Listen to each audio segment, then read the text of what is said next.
ये धनुष की बात पर चर्चा होती है कभी कभी। इसके बारे में संतों का मत है, कुछ विद्वानों का भी मत है कि ये धनुष भगवान शिव का है। किसका है? भगवान शिव का। क्योंकि सो पुरारी को दंड कठोरा। महाराज जनक ने क्यों भाई प्रमाण दे दिया कि नहीं दे दिया? पुरारी को दंड कठोरा। पुरारी मानी कौन है? भगवान शंकर। तो ये पुष्टि हो गई कि ये धनुष किसका है? भगवान शंकर का है। सो पुरारी को दंड कठोरा, सो पुरारी को दंड कठोरा। राज समाज आज जुई तोरा, राज समाज आज जुई तोरा। प्रभुवन जय समेत वैदेही, प्रभुवन जय समेत वैदेही। बिनहि विचार बरै हटते, बिनहि विचार बरै हटते। बिनहि विचार बरै हटते, बिनहि विचार बरै हटते। बिनहि विचार बरै हटते। जब शंकर जी का धनुष है तो शंकर जी से भी तो पूछना चाहिए था कि आपका धनुष है, हमारा नहीं है ये। लेकिन बिना शंकर जी के पूछे ही घोषणा कर दी कि जो तोड़ेगा मैं उसी के साथ बेटी का विवाह करूंगा। ये शंकर जी के पास से धनुष मिथिला में कैसे आया?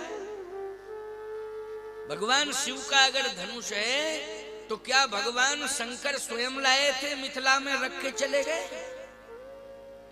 नहीं, ये धनुष है तो भगवान शिव का।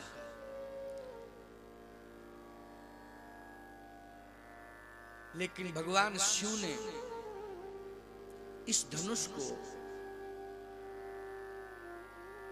किसी और को दिया। एक धनुष दिया था परशुराम जी को, क्योंकि परशुराम जी भगवान शंकर के शिष्य हैं। परशुराम जी किसके शिष्य हैं? भगवान शंकर के। एक धनुष दिया था भगवान परशुराम को और दूसरा धनुष आ गया रावण के पास। परशुराम जी पर प्रसन्न हो गए भगवान शिव, इसलिए धनुष दे दिया। लेकिन परशुराम जी पर अगर प्रसन्न हो गए थे तो धनुष देने की क्या जरूरत थी? आशीर्वाद देना चाहिए था। लेकिन जानते हो आप, परशुराम जी महाराज आशीर्वाद लेने गए थे और इतने प्रसन्न हुए परशुराम जी की तपस्या से भगवान शंकर कि भगवान शंकर ने कहा, परशुराम तुम महान तपस्वी हो और तुम महान बलवान भी हो। तुम्हारे जैसा कोई तपस्वी नहीं है और तुम्हारे जैसा कोई बलवान नहीं है। और तुम केवल बलवान ही नहीं हो, तुम बुद्धिमान भी हो। तुम्हारे जैसा कोई बुद्धिमान भी नहीं है। ऐसे शिष्य को प्राप्त करके मैं प्रसन्न हूं। आज मैं प्रसन्नता पूर्वक तुम्हें कुछ देना चाहता हूं, मांग लो, मांग लो। परशुराम जी ने कहा कि तपस्या की परिणति यही है, गुरुदेव के आशीर्वाद की परिणति यही है कि भगवान मिले। कौन मिले? भगवान मिले। देखो एक बात आपको बताएं, केवल इंसान ही भगवान को नहीं चाहता, भगवान भी भगवान को चाहता है। समझ गए हो कि नहीं? इंसान ही भगवान को नहीं चाहता, भगवान भी भगवान को चाहता है। मैं आपको एक स्पष्ट बात बता रहा हूं। परशुराम जी महाराज ने भगवान राम के सामने समर्पण किया कि नहीं किया? किया कि नहीं? जनकपुर में आप कहोगे महाराज किया तो है, तो सावधानी से सुनना। भगवान शंकर ने कहा कि तपस्या का फल भगवत दर्शन होता है, गुरु के आशीर्वाद का फल भी भगवत दर्शन होता है, तुम्हें भगवान मिलेगा। परशुराम जी ने कहा मैं पहचानूंगा कैसे कि भगवान है? परशुराम जी स्वयं भगवान है। परशुराम जी ने कहा ये पहचान कैसे होगी कि ये भगवान है? कहा भगवान की पहचान के लिए मैं तुम्हारे हाथ में ये धनुष दे रहा हूं, ये धनुष पहचान कराएगा कि ये भगवान। देखो भाई, परशुराम जी के पास शस्त्र के रूप में है परशु। क्या है? परशु, फरसा, जिसको तुम लोग फरसा कहते हो, ये उनका शस्त्र है। परशुराम जी ने कभी किसी युद्ध में धनुष बाण का प्रयोग नहीं किया। बोलो किया हो तो बताओ। परशुराम जी के शस्त्र की पहचान है परशु, इसलिए वो राम हैं। परशु धारण करने से परशुराम बन गए। तो कहा ये शस्त्र युद्ध के लिए नहीं है, ये जो धनुष दे रहा हूं ये युद्ध के लिए नहीं है। कहा फिर? कहा ये राम की पहचान के लिए है, भगवान की पहचान के लिए है। याद रखना, ये धनुष अपने आप जिसके पास चला जाए बस समझ लेना चाहिए परशुराम की ये हमारा भगवान खड़ा है, हमें भगवान मिल गया। एक बात और इसमें बता दें, अद्भुत बात है। परशुराम जी मानते हैं गुरु किसको? शंकर जी को। और शंकर जी गुरु किसको मानते हैं जरा बताओ? शंकर जी के गुरु कौन है? रामाई जी हैं कि नहीं? अब कल्पना करो आप, परशुराम जी गुरुदेव भगवान मानते हैं भगवान शंकर को, और शंकर जी भगवान मानते हैं राम को। तो याद रखना, भगवान शिव ये बताना चाहते हैं, हे परशुराम, जो मेरा भगवान है वही तुम्हारा भी भगवान है, इसलिए मेरे भगवान की पहचान कराएगा ये धनुष, तुम इसे धारण करो। परशुराम जी ने भगवान राम की पहचान के लिए धनुष ले लिया भगवान शिव से। इतने में रावण पहुंच गया, तो रावण ने भी प्रणाम किया। भगवान शंकर ने कहा खुश रहो, प्रसन्न रहो। बोले गुरुजी, इन शब्दों से काम नहीं चलेगा। आप आज आशीर्वाद में कुछ दे रहे हैं, तो कहे तू भी ले ले कुछ, तो प्रसाद दिया। कहे ये प्रसाद नहीं, आपने हमारे गुरु भाई को, श्री परशुराम जी महाराज को धनुष दिया है, तो धनुष मुझे भी चाहिए। शंकर जी ने कहा देखो, धनुष धारण करने की क्षमता तुझमें नहीं है, इसमें अपरिमित शक्ति है, तू कैसे धारण करेगा? परशुराम जैसी क्षमता तुझमें है। देखो एक बात और बता दें आप, परशुराम जी महाराज में इतनी क्षमता है, इतनी क्षमता है कि सहस्त्राबाहु अर्जुन को जब वो परास्त कर सकते हैं, तो सहस्त्राबाहु अर्जुन से ज्यादा बलवान रावण नहीं है। परशुराम जी के फरसे में सहस्त्राबाहु अर्जुन की भुजाओं को काटने की क्षमता है, तो परशुराम जी के फरसे में रावण की भुजाओं को काटने की भी क्षमता है। तो रामा अवतार की क्या जरूरत पड़ गई थी? परशुराम जी ही रावण का विनाश कर देते, परशुराम जी ही बाली का वध कर देते, परशुराम जी खरदूषण का वध कर देते। जितने राक्षस थे परशुराम जी के फरसे में वो तागे थे कि सभी का वध हो जाता। बोलो हो जाता कि नहीं? तो रामा अवतार की क्या जरूरत पड़ गई? ये तो काम परशुराम जी ही कर सकते थे। परशुराम जी महाराज राक्षसों को मार सकते थे, लेकिन राक्षसत्व समाप्त नहीं कर सकते थे। क्या? राक्षसत्व। क्यों भाई? अपराधी को मारना सरल है, लेकिन अपराध को सदा सदा के लिए नष्ट करना कठिन है। बोलो भाई, अपराधी तो मर सकता है, लेकिन अपराध कैसे मरेगा? अपराधी मारना उतना आवश्यक नहीं है जितना अपराध को नष्ट कर देना आवश्यक है। समझते जाना, ये बहुत महत्वपूर्ण बात बता रहा हूं। परशुराम जी राक्षसों को मार सकते थे, राक्षसत्व समाप्त नहीं कर सकते थे। परशुराम जी महाराज दानव को मार सकते थे, दानवता समाप्त नहीं कर सकते थे। भगवान राम में ये क्षमता है कि दानव को मारना और दानवत्व को समाप्त करना। दानव को भी मारा है और दानवता भी समाप्त की है। और याद रखना, भगवान राम का अवतार इसलिए हुआ है, राक्षसों को मारने के लिए ही नहीं, राक्षसत्व को समाप्त करने के लिए हुआ है। दानवों को मारने के लिए ही नहीं, बल्कि दानवता को समाप्त करके मानवता का श्रृंगार करने के लिए भगवान राम का अवतार धरती पर। भगवान राम ने केवल दानवता समाप्त नहीं की है, दानवता समाप्त करके मानवता का श्रृंगार भी किया है। वो लोग किया है कि नहीं किया है? हम भर जन्म सुनहु सब भाई, देखी नहीं असुंदर ताई, यद्यपि भगनी कीन कुरूपा, बध लायक नहीं पुरुष अनूपा। शूर्पणखा भी कह रही है, नाक भले ही मेरी कट गई, तरुणो रूप संपन्नो सुकुमारो महाबलो।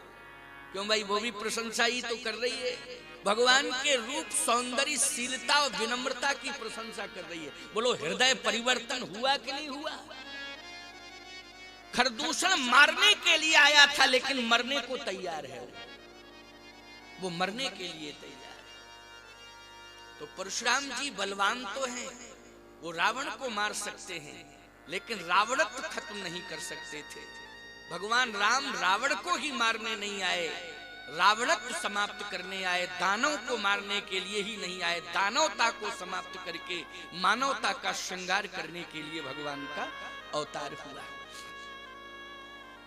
भगवान शंकर ने कहा कि ये धनुष तू लेगा, मेरे पास तो है दूसरा धनुष।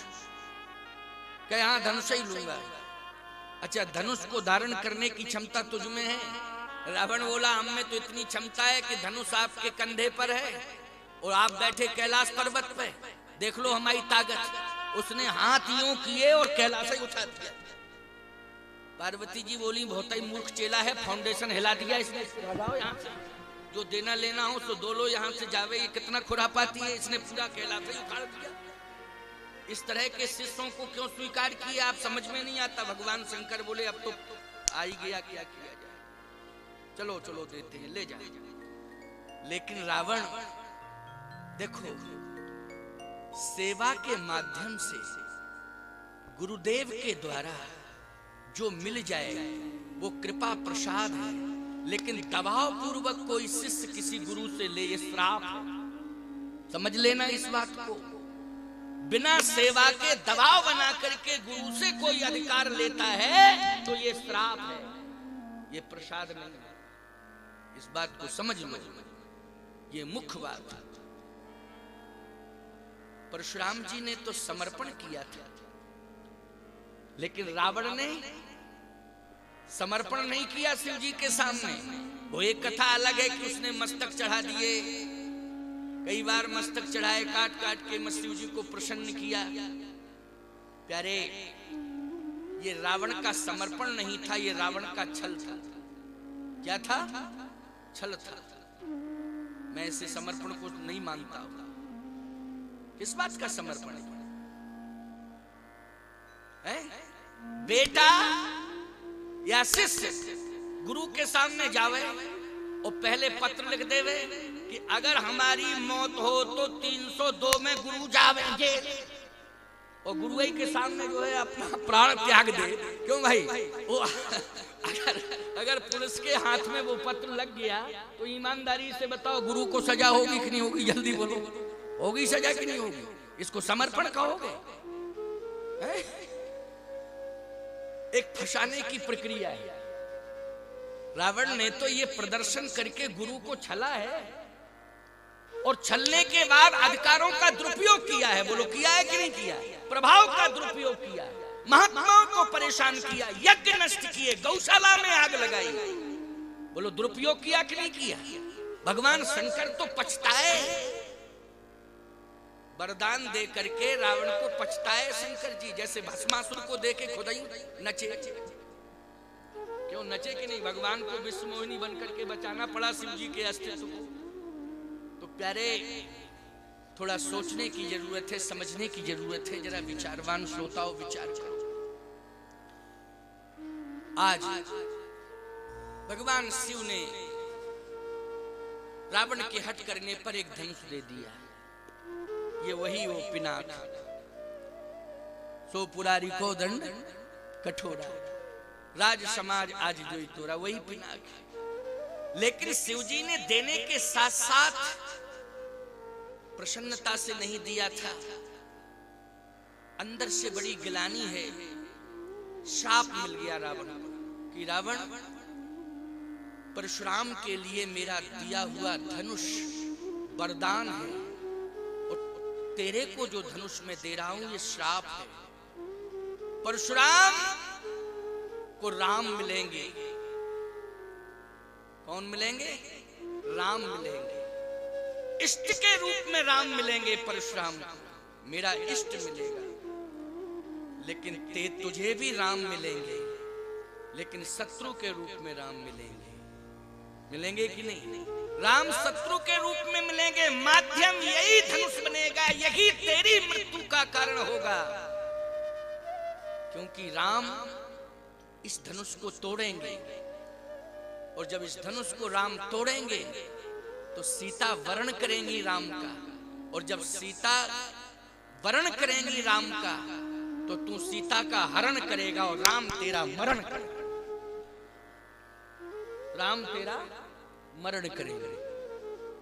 क्यों भाई? सीता का हरण नहीं करता रावण तो राम जी मरण करते क्या? बोलो, सीता हरण मुख्य मुद्दा बना कि नहीं बना? मुख्य मुद्दा कौन बना? सीता हरण बना। तो बोलो, रावण के लिए गुरु का श्राप है कि वरदान है? हो गया श्राप कि नहीं? और परशुराम जी के लिए क्या बना? वरदान बन गया। बन गया वरदान कि नहीं? भगवान श्री राम ने संपूर्ण दायित्व परशुराम जी के ले लिए कि अब आप निश्चिंत हैं, भगवत गए बन ही तप हेतु आपको तो केवल तपस्या करनी, अब आपको कुछ नहीं करना है। योगक्षेमम वहाम्यहम अनन्यास चिंतयन्तो माम ये जनः पर्युपास्ते तेषां नित्याभियुक्तानां योगक्षेमम वहाम्यहम। अब मैं तुम्हारे संपूर्ण योगक्षेम को वाहम करता हूं। अब आप देखें, कैलाश से ये धनुष लेकर के चला, और जैसे ही चला तो वो जनक नंदिनी की लीला, भगवान की लीला, जैसे ही मिथिला की भूमि पर पहुंचा तो इतना भारी वजनदार हो गया वो धनुष कि रावण के हाथ से ही नीचे आ गया, हाथ से ही गिर गया। संभाल ही नहीं पाया उस धनुष को। कंधे से आया, हाथ में संभाला और हाथ से नीचे गिरा। उठाने की बड़ी कोशिश की उसने, बहुत कोशिश की उठाने की। सोच रहा है कैलाश को उठा लिया था, लेकिन धनुष नहीं उठा पा रहा।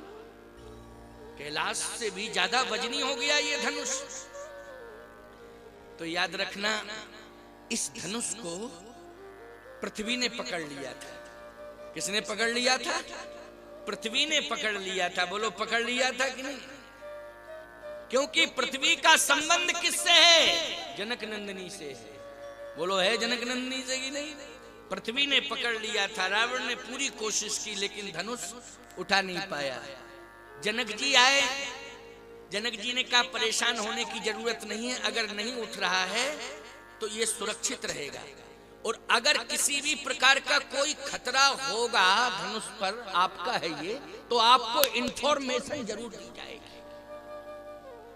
बिना किसी सूचना के नहीं, आपके पास सूचना पहुंच जाएगी, और जो भी डिसीजन होगा इस धनुष के लिए वो तुम्हारे सामने ही होगा, चिंता मत करो। अच्छा बोलो, जब धनुष टूटने की घोषणा हुई तो रावण आया कि नहीं आया? आया?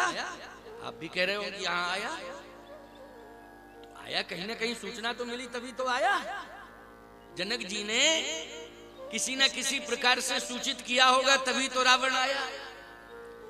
लेकिन एक दिन की बात है, किशोरी जी 6 वर्ष की अवस्था में खेलते खेलते खेलते खेलते खेलते खेलते धनुषई के पास पहुंच गई और खेल ही खेल में धनुष को उठा लिया।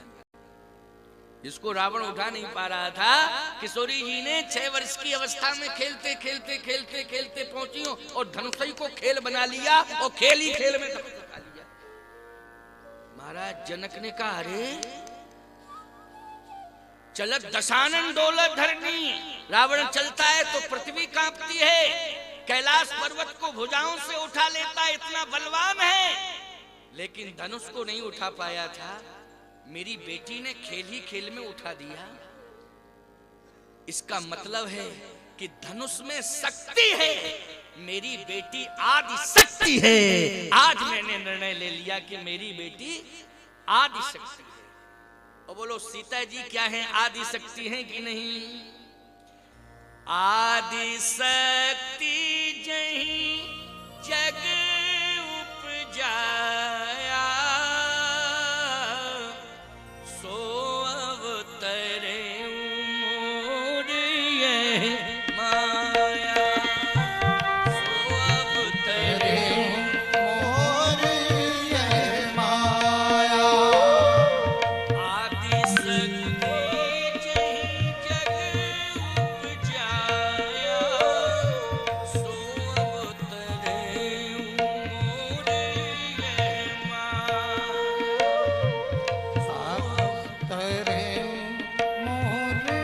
ये माया। आदि शक्ति जहीं जग उपजाया।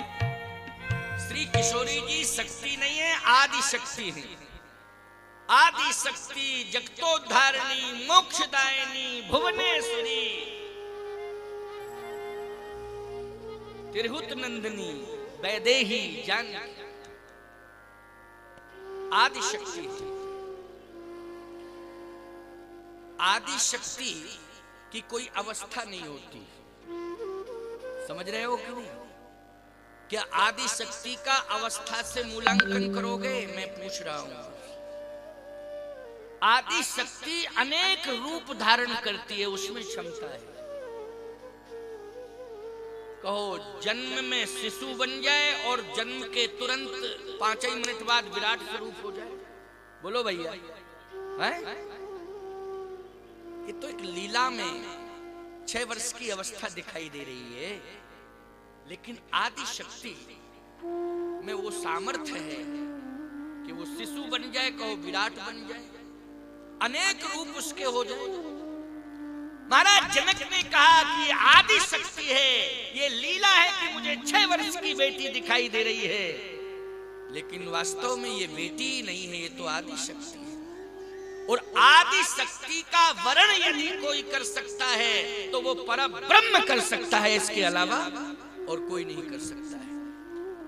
तो परब्रह्म कर सकता है, तो बोलो भाई परब्रह्म का अवतार कहां हुआ? जल्दी बोलो, कहां हुआ है? व्यापक ब्रह्म निरंजन निर्गुण विगत विनोद,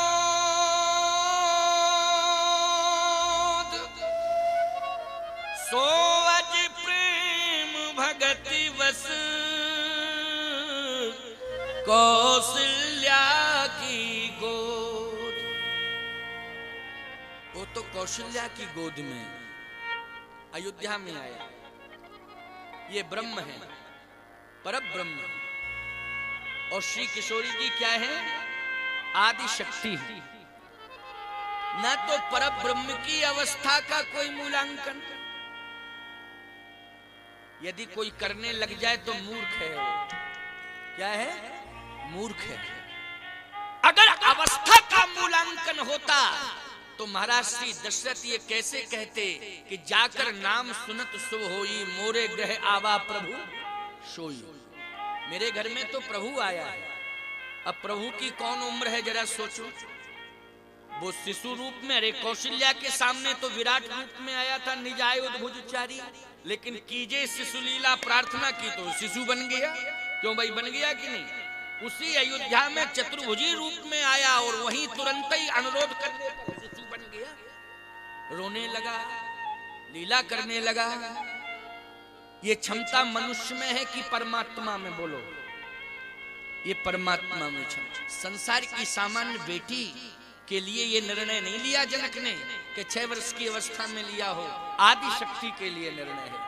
और सोच समझ के निर्णय लिया है कि इस धनुष को जब रावण नहीं उठा पाया तो रावण से बड़ा बलवान दुनिया में कोई है ही नहीं। इसलिए विश्वास हो गया संसार के जितने बलवान हैं वो एक बार नहीं हजारों बार आ जाएं, लेकिन वो धनुष को हिला ही नहीं सकते हैं, क्योंकि आदि शक्ति है मेरी बेटी। और आदि शक्ति का वर्ण कौन कर सकता है?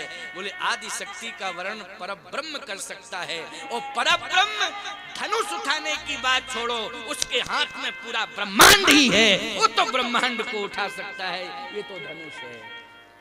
अब बताओ भाई, जनक जी का निर्णय उचित है कि अनुचित है? बोलो, अब समझ में आ गई बात, उचित है। पहले तो दिमाग ही खराब ना हो रहा था, क्यों? जाने क्या क्या सोच रहे थे। या आप लोग श्रद्धालु हो तो ये सोच रहे होगे महाराज क्या आए बाएं साएं कह रहे हैं, आज कुछ पता ही नहीं चल रहा है, जाने क्या क्या अर्थ कर रहे हैं। लेकिन पारदर्शिता आ गई कि नहीं आ गई? बोलो भाई। अब देखो और सुन लो, श्री किशोरी जी की महिमा और श्री रामभद्र जी की महिमा को मंडित कर रहे हैं महाराज श्री जनक। और ये विवाह महोत्सव जो हो रहा है भगवान की महिमा को मंडित करने के लिए हो रहा है। बोलो, हो रहा है कि नहीं हो रहा है? और कितना बढ़िया डिसीजन, कितना बढ़िया वातावरण इस विवाह में अभी सुनने को मिलेगा। तुम तो धैर्य धारण करो, सुनते रहो। आपकी संख्या तो बढ़ती जा रही है, बढ़ती जा रही है नहीं, हमारे दिन घटते जा रहे हैं। अब तीसरा दिन है ना आज, अब हमारे पास 6 दिन बचे, 6। ज्यों ज्यों आनंद बढ़ेगा त्यों त्यों दिन कम होंगे। कपड़ा धुलते धुलते जब सचमुच पहनने के लायक होता है तो उसके फटने के दिन आ जाते। क्यों? कपड़ा नया लाओ, फिर उसे धुलते रहो, रगड़ते रहो, साबुन लगाओ, साफ करते रहो, पतला पड़ जाता है, उसके फटने की दिन आ जाती। ऐसे ही इंसान सुनते सुनते जब समझने के लायक होता है तो उसके मरने के दिन आ जाते हैं। लेकिन प्यारे, इस कथा में तो नित्य नूतन आनंद रहेगा। महाराज श्री जनक ने घोषणा कर दी कि अब मुझे विश्वास हो गया कि जो धनुष को तोड़ेगा पहचान होगी कि वो परब्रह्म होगा, और परब्रह्म होगा उसी का वर्ण आदि शक्ति करेगी। तो धनुष जो तोड़ेगा वो कौन होगा? परब्रह्म होगा। भगवान राम जब मिथिला में पहुंचे तो जनक जी महाराज ने जैसे ही देखा, दृष्टि जनक जी की पड़ी भगवान राम के ऊपर, तो गोस्वामी जी कहते हैं समाचार मिथिलापति पाए, ओ विश्वामित्र महामुनि आए, संग सचिव सुच भूर भट भूसुर बर गुरु ज्ञात, चले मिलन मुनि नाय कहीं मुदित राव यही बात। और जैसे ही महाराज श्री जनक ने भगवान राम को देखा तो का सहज विराग, रूप मन मोरा, थकित होत जिम चंद्र चकोरा, इनहि बिलोकत अति अनुरागा, बरवस ब्रह्म सुखई मन त्यागा।